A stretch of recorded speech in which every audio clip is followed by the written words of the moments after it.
welcome to New Wave Global. You are watching Unraveled, and this is your host, Marvi Sirmed. Over the past 10 days, the Middle East and indeed the world has witnessed one of the most dangerous escalations in the long running Iran Israel confrontation. What began as a failed diplomatic process over Iran's nuclear program has now turned into open warfare involving Israel, Iran, and the United States, with regional stability hanging in the balance.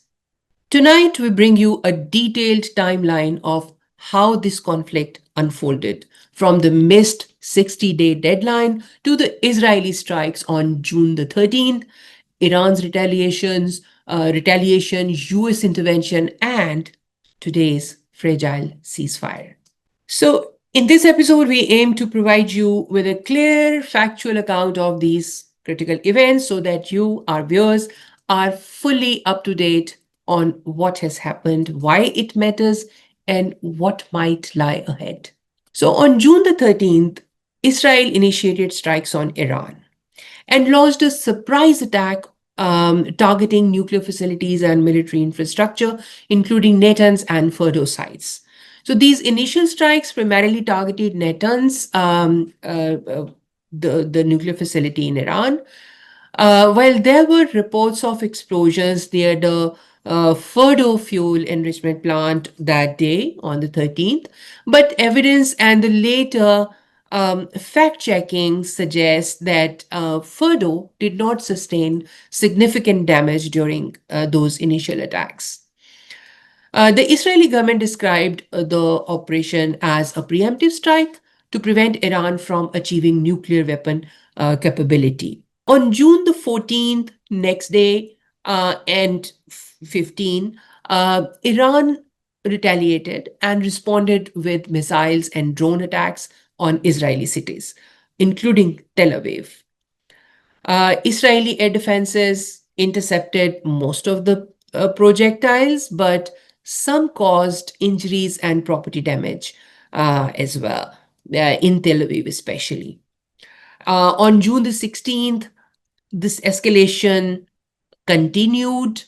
President Trump issued an ultimatum demanding Iran's unconditional surrender and dismantling of its nuclear program. He also rejected an Israeli proposal to assassinate Iran's supreme leader, Ayatollah Ali Khamenei, citing concerns over regional destabilization and after effects in the region. On June the 18th, the conflict continued to intensify with to and fro from Iran or from Israel, missile strikes on each other. President Trump on that day expressed skepticism about negotiations, stating it was really late for Tehran to resume talks. He authorized increased US military presence in the Middle East, including redirecting the US Nimitz towards the Gulf. Another development on this day, June the 18th, was President Trump's meeting with Pakistan's Army Chief Field Marshal Asim Munir, which lasted a little over 2 hours. I mean, it was an unprecedented meeting. We know very little about the details of the agenda of this meeting and what transpired in it.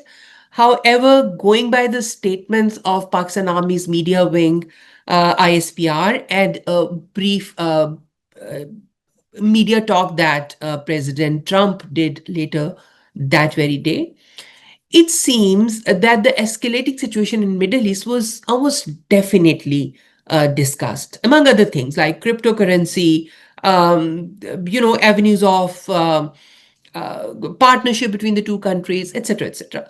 But this was, I thought I should flag this because this was apparently discussed in the meeting. And on June the 20th, following the meeting, Pakistan announced on that it will nominate President Trump for the Nobel Peace Prize.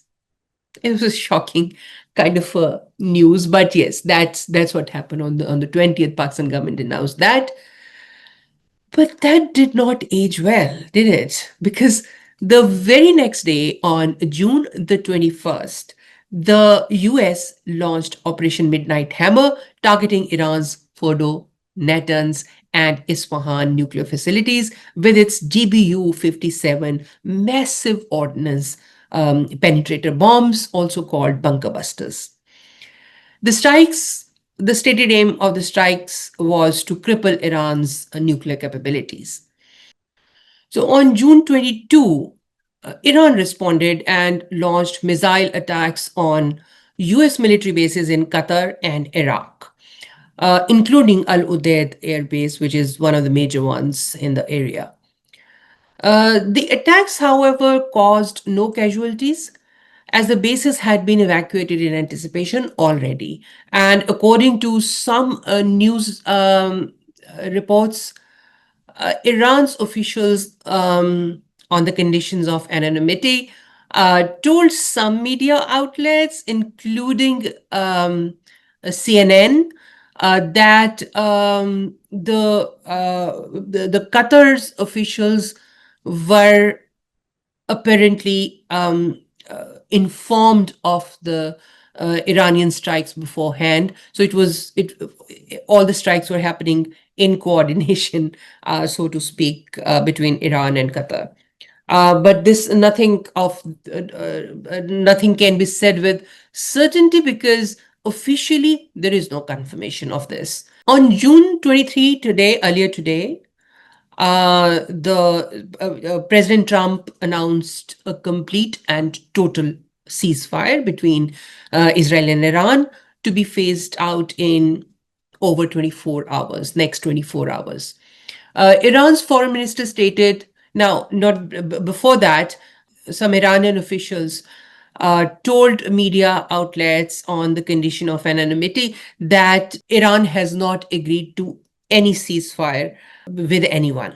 But later in the day, I think by 7, 8 p.m., Iran's foreign minister stated that Iran would halt attacks if Israel ceases its airstrikes by 4 a.m. Tehran time.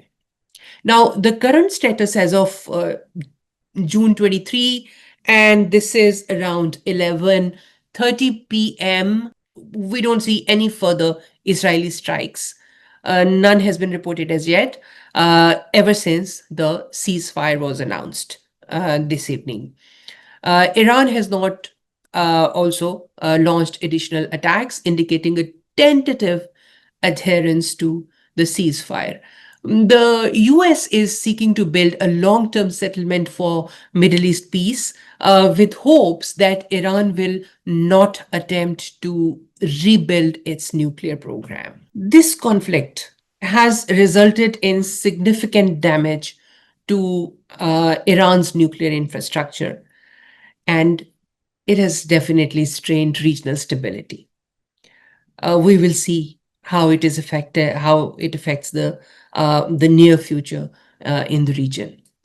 The ceasefire, while fragile, it still offers a potential path to de-escalation and renewed diplomatic efforts. The aggressive military actions, however, by Israel and the United States, because Iran was mostly retaliating to the attacks. So these aggressive attacks raise concerns about the use of force over diplomacy. The targeting of nuclear facilities also poses environmental and humanitarian risks, and the conflict underscores the need for a balanced approach that prioritizes human rights and regional stability.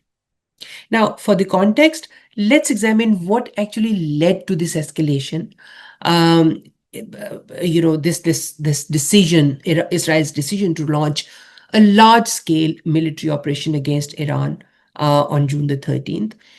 It was basically the culmination of escalating tensions surrounding Iran's nuclear program. Also, a missed diplomatic deadline set by the United States, the ongoing disputes over the status of nuclear negotiations between Iran and indirectly between Iran and USA.